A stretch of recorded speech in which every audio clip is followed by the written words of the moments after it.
Hello दोस्तों, आपका स्वागत है आयुर्वेदिक क्लासरूम में। तो जो हम आज एग्जाम पेपर डिस्कस करने वाले हैं वो है एमडी प्रवेश परीक्षा 2007 का जामनगर का एग्जाम। 2007 में ये एग्जाम हुआ था। तो देखिए, इसमें जो पहला क्वेश्चन है वो है, ध्यान से पढ़िए। दौर्बल्यम मुक्षोश्च पांडुतो सदनम श्रम आचार्य चर्क अनुसार किसका लक्षण है?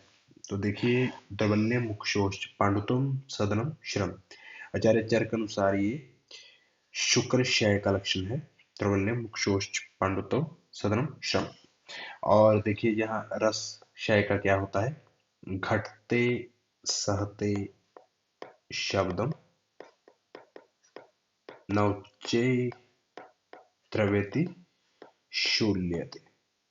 ठीक है, ये आपको देख लेना है। ठीक है। ओज क्षय का क्या होता है?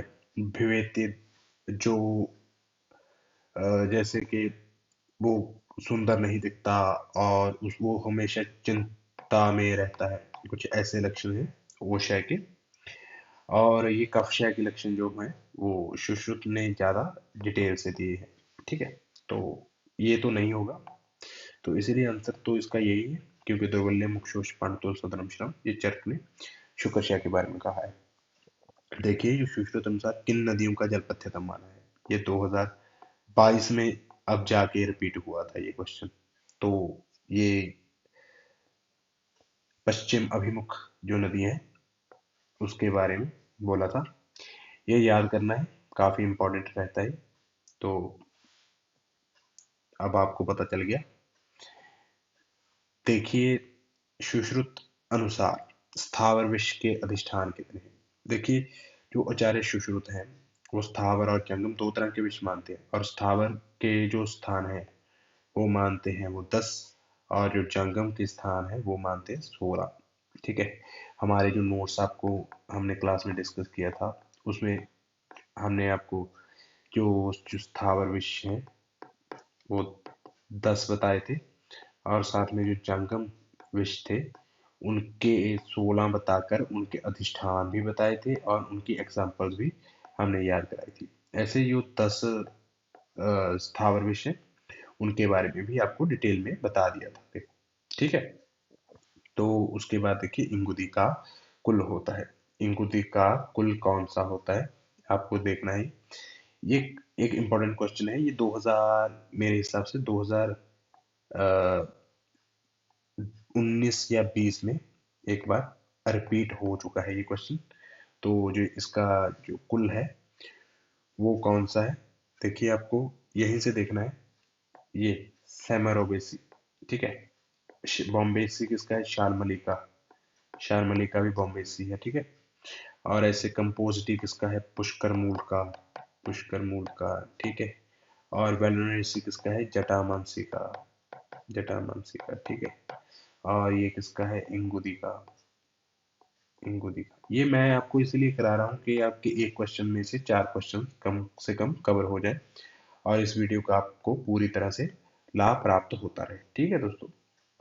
और देखिए, तासाम हृदयोत्क्लेश का प्रसेको द्वेषवसने चैव पूर्व रूपम, ये चरक चिकित्सा में किसके लिए बोला? देखिए, हृदय का उत्क्लेश हो रहा है, यानी कि उसके ऊपर कुछ जैसे कफ का प्रसेक हो रहा है, मुंह से कफ का प्रसेक हो रहा है और उसका खाने का मन नहीं कर रहा। देखिए, इसमें किस किस व्याधि में ऐसा हो सकता है? ये कॉमन सेंस की बात है दोस्तों।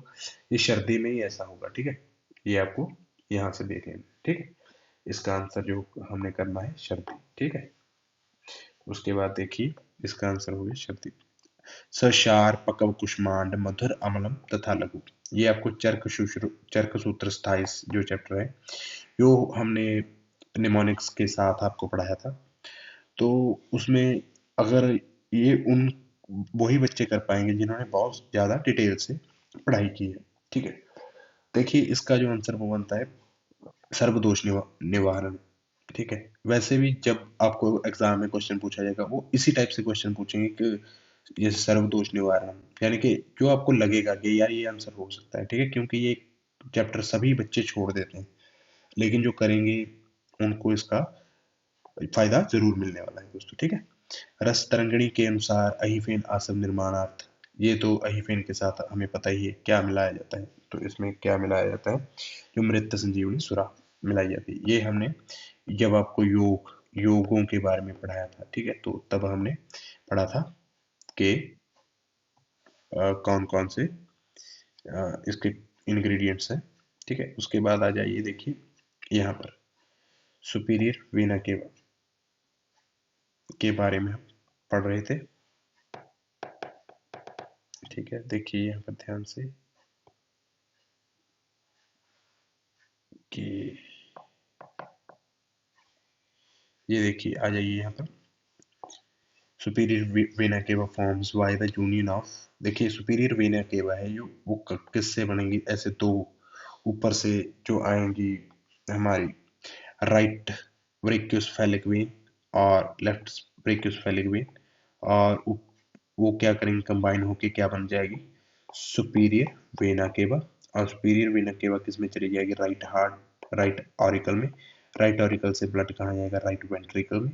देखिए इधर है लेफ्ट आर्टरी और लेफ्ट वेंट्रिकल, इसमें जो लेफ्ट वेंट्रिकल है इसमें क्या निकलेगी, एओर्टा निकलेगी।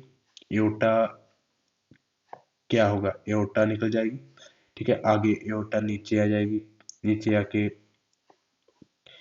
डिवाइड हो जाएगी लेफ्ट इलियक में और राइट इलियक में। ऐसे आपको जब हम एनाटॉमी का लेक्चर करवा रहे थे तो हमने ये सब आपको पूरा डिटेल में करवाया था दोस्तों। तो लेकिन अभी हम फिलहाल के लिए जो क्वेश्चन सॉल्व करने के लिए कर रहे हैं, तो इसका आंसर आ जाएगा 9th। उसके बाद देखिए गंडूश का गुणधर्म होता है, देखिए गंडूश जो है इसका गुणधर्म क्या होगा, देखिए इसका गुणधर्म होता है दंत को दृढ़ता प्रोवाइड करती है, मुख को और कंठ को शोष को हरती है, क्योंकि जो गंडूश होता है वो तेल या कुछ स्निग्ध पदार्थ से किया जाता है, इसीलिए ये दांतों का जो तेल या फिर किसी घी घृत से की जाती है, तो दंत ये आस्य कंठ शोष को हर लेती है।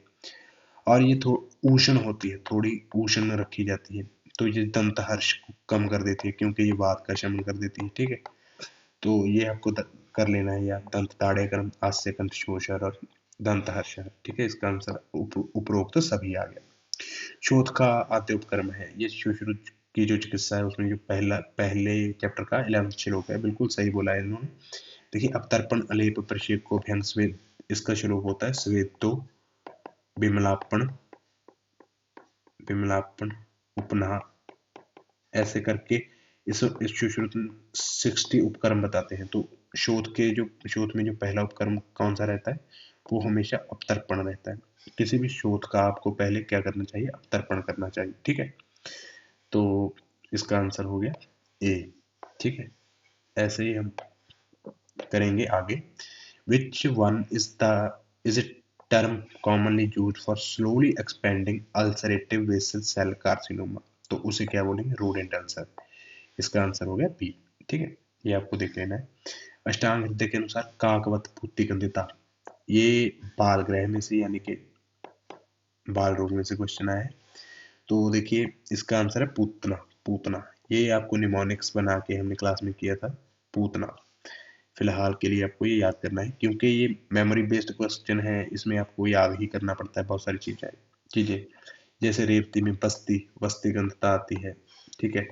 ऐसे ही आपको याद करना है। इसमें क्या आता है,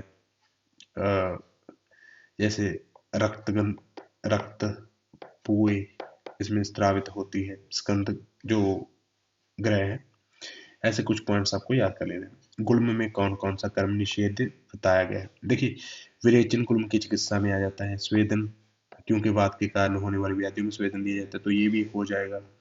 और निरूबस्ती भी गुल्म की ट्रीटमेंट में बताई गई, लेकिन जो निषेध है वो क्या हो सकता है, बमन, ठीक है। बमन गुल्म में निषेध बताया गया है, ठीक है। ये सिद्धि से उठ के आया है क्वेश्चन, लेकिन अगर आप थोड़ा सा दिमाग लगा के करोगे तो ये यहाँ से भी सॉल्व हो जाएगा, ठीक है।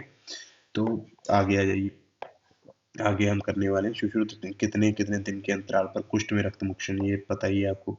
वर्षार्ध मतलब 6 मंथ्स, ठीक है, 6 मंथ्स, ठीक है। उसके बाद देखिए ये श्लोक आपने याद किया होगा, घन संजायते यदि पिंड पुमान, पुमान इसका आ जाता है पुमान। जब हम मास अनुनासिक वृद्धि पढ़ते हैं तो उसमें ये दिया होता है।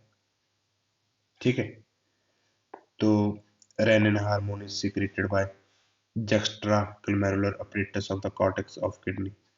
ठीक है, तो ये ऐसे ही आ जाता है, तो इसको आपको बिल्कुल याद कर लेना है। ठीक है, तो आगे आ जाइए। देखिए आगे है जो वो है वो है वो है देखिए टेटनी जो है occurs due to abnormality in which gland। जो टेटनी है वो पैराथायरॉयड ग्लैंड के कारण होने वाली व्याधि है, क्योंकि देखिए एक तो होता है थायराइड, ठीक है, और एक होता है पैराथायरॉयड। पैराथायरॉयड में जो क्या करता है, कैल्शियम का मेटाबॉलिज्म कंट्रोल करता है, और कैल्शियम ही है जो मसल की कॉन्ट्रैक्शन वगैरह में हिस्सा डालता है, और इसी हिसाब से जो पैराथायरॉयड का जो फंक्शन बन जाता है वो टेटनी में आ जाता है। तो इसको आप याद कर लें। देखिए वत्सनाभ की औषधीय मात्रा होती है, वत्सनाभ की जो औषधीय मात्रा होती है वो 1/8 होती है, 1/8। तो इसका आंसर आ गया 1/10 से 1/8। ठीक है, तो ये आपको याद करना था। ठीक है, ये अगस्त तंत्र से क्वेश्चन आया है, हमने आपको क्लास में भी याद करवाया है। किस वस्तु का प्रयोग सभी ऋतुओं में किया जा सकता है? देखिए किस वस्तु का प्रयोग किया जा सकता है, यहाँ पर देखिए कई चीजें बताई हैं, तो इसमें थोड़ी कभी भी कंफ्यूज नहीं होना, क्योंकि एक यापन वस्ती है जिसको सभी ऋतु में प्रयोग किया जा सकता है, और ये युक्त रस है वो सर्वकाल देय वस्ती सभी कालों में दी जा सकती है। ठीक है, और उसके बाद देखिए सूची पुष्प किसका पर्याय है, सूची पुष्प किसका पर्याय होगा, ये आपको याद कर लेना है। जब हम द्रव्य गुण पढ़ेंगे, भाव प्रकाश के द्वारा कुछ पर्याय बताए गए हैं, तो उसमें से ये क्वेश्चन आया है। तो देखिए सूची पुष्प इज यूज्ड फॉर केतकी। ठीक है, हम आपको इसके लिए पढ़ा के रखा है, यानी कि जो बच्चों ने क्लास अटेंड की है उन्हें पता है कि केतकी के बारे में सूची पुष्प कहा जाता है। थोड़ा इस पे आपको थोड़ी हार्ड वर्क की जरूरत रहेगी, क्योंकि जो पर्याय है वो धीरे धीरे याद होते हैं, बार बार पढ़ने से, बार बार अभ्यास से याद होंगे आपको।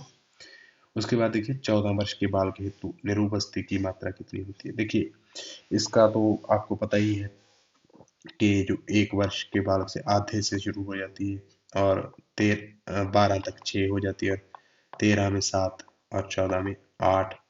8 क्या हो जाता है, 8 प्रस्त हो जाता है, 8 प्रस्त। ठीक है, तो 1 से आधा प्रस्त और 14 में 8 प्रस्त, ये फार्मूला आपको याद कर लेना है। तो इसका आंसर 8 प्रस्त हो गया। ठीक है, ये आपको सिद्धि स्थान में फार्मूला दिया गया है, जो हमारी क्लास के बच्चे हैं उनको पता है। ठीक है, बार बार मैं बोलूँगा तो ये ऐसा लगता है कि मैं प्रमोशन के लिए वीडियो डाल रहा हूँ, लेकिन मैं डाल रहा हूँ वीडियो ताकि आप खाना खाते समय भी पढ़ सको, वीडियो देख सको, जब आप ट्रैवल कर रहे हो तब भी वीडियो देख सको। ठीक है, सुश्रुत अनुसार वर्ण के कितने लक्षण बताए गए? सुश्रुत ने वर्ण के लक्षण कितने बताए? 5 लक्षण, 5 लक्षण बताए गए। ठीक है, 5 लक्षण सुश्रुत ने वर्ण और वर्णी दोनों के लक्षण बताए हैं। ठीक है, वर्ण के 5 बताए हैं और वर्णी के मेरे हिसाब से 10 लक्षण बताए हैं, आपको बुक से ये कंफर्म करना पड़ेगा। ठीक है, विरेचन बमन के कितने दिन पश्चात करवाया जाता है? देखिए विरेचन बमन से कितने दिन बाद करवाया जाता है? तो ये 15 दिन के बाद हो जाता है, क्योंकि देखिए बमन करवा दिए, उसके बाद क्या चलता है, संसर्जन कर्म चलता है 7 दिन के लिए, और फिर 1 दिन की रेस्ट करने के बाद क्या चलता है 7 दिन के लिए, स्नेहन। अगेन जो स्नेहन चलता है, स्नेहन और स्वेदन 7 दिन के लिए चलता है, और उसके बाद बमन हो जाता है, तो इसके टोटल 15 दिन हो जाते हैं। ठीक है, उसके बाद देखिए 25वां जो क्वेश्चन है, स्वभावित शीरेण मेथ्या बहु अमल वर्गी। देखिए ये जो है, ऐसे क्वेश्चंस बहुत ही टफ क्वेश्चंस में आते हैं, क्योंकि रस शास्त्र बहुत लोगों के याद नहीं रहता, तो फिर भी आपको जो मेन मेन है वो याद करना पड़ेगा। तो इसका जो आंसर है वो आपको फिलहाल के लिए आप हिंगुल को याद ही कर लो, क्योंकि ये याद करने वाला क्वेश्चन था। शरंगधर का काल क्या है? 13th सेंचुरी है ये, शरंगधर का काल है, ये आपको याद कर लेना है, ठीक है। उसके बाद आपको क्या करना है, देखिए उसके बाद हम करने वाले थे अपान वायु की विकृति में किस औषध कब देनी चाहिए। तो अपान वायु की औषध में जब कुछ खाया ना हो, खाली पेट औषध दी जानी चाहिए अपान वायु विकृति में। मध्या कब देनी चाहिए? समान वायु विकृति में। पश्चात भोजन के प्रथम, जो पहले यानी कि सुबह के भोजन के पश्चात देनी चाहिए व्यान वायु की विकृति में। और समुद्र देखिए कब देनी चाहिए? हिक्का में समुद्र को औषध दी जानी चाहिए। तो इस प्रकार से आपको याद कर लेना है, ठीक है। उसके बाद चरकन्यास टीका के टीकाकार कौन है? चरकन्यास क्या है? भट्टार हरिश्चंद्र, ये 6th सेंचुरी में लिखी गई थी। चरकन्यास पहली जो टीका थी चरकन्यास, इसको आपको याद कर लेना है। जोगेंद्र नाथ सेन ने कौन सी लिखी है? स्वामी कुमार ने लिखी है स्वामी का पंजा, ये 7th सेंचुरी के है, यानी कि चरक पंजिका लिखी है इन्होंने, चरक पंजिका, ठीक है, पंजिका। और ये जट लिखते हैं, ये जट ने कौन सी लिखी है? ये जट ने लिखी है निरंतर पद व्याख्या। ये जट कौन सी लिखते हैं? निरंतर पद व्याख्या, निरंतर पद व्याख्या, ठीक है। ऐसे इसको आपको रख लेना है। उसके बाद देखिए सुश्रुत मानवानुसार में कूर्चों की होती है 6, ठीक है, 6 होती है। 4 हाथ में, एक होता है मेरे ख्याल ग्रीवा में, और एक होता है जो नीचे लिंगी शरीर में होता है। तो 6 कुर्चा हो जाते हैं टोटल। देखिए ये हमारे नोट्स में है। कुमार के दांत लड़कियों की अपेक्षाकृत अधिक कष्ट से निकलते हैं एवं उनके निकलने के जो समय भी अधिक लगता है। तो इसका आंसर है ये, क्योंकि उनके जो दांत होते हैं वो घन और स्थिर होते हैं, इसीलिए वो देरी से निकलते हैं और उनमें पीड़ा भी बहुत होती है और निकलने में समय भी बहुत ज़्यादा लगता है। तो इसका आंसर जो हो जाता है वो तीसरा हो जाता है, ठीक है। आज हम यहीं तक समाप्ति करेंगे और आगे के जो क्वेश्चंस हैं वो हम अगली वीडियो में डिस्कस करेंगे। तो बने रहिए दोस्तों आयुर्वेदिक क्लासरूम के साथ, और ऐसे ही वीडियो आपको मिलती रहेंगी। धन्यवाद।